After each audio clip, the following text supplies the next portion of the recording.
E aí, pessoal, tudo bem com vocês? Eu espero que sim. Pensa comigo rapidinho. O que a gente realmente faz para melhorar esse mundo? A gente reclama o dia inteiro, briga na internet, aponta dedo para todo lado. Mas quando é que para fazer algo de verdade? Melhorar o mundo não começa com grandes discursos ou revoluções. Começa com coisas simples. Ser mais gentil, respeitar o próximo, escolher o diálogo em vez de discussão e dar o exemplo em vez de só cobrar dos outros. Se cada um de nós fizesse só um pouquinho melhor hoje do que fez ontem, esse planeta já seria outro. Então me responde aqui nos comentários. O que você vai fazer hoje para deixar o mundo um pouquinho menos pior? Bora ser parte da solução em vez de só reclamar do problema?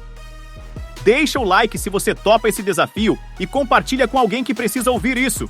Agora bora para o que interessa. Se prepara porque o negócio aqui não é leve, não é tranquilo. É pancada daquelas que chegam sem avisar. The Gentleman, Delican Lu, já chega com cara de série que vai fazer muita gente perder o sono. E não é exagero. Olha só.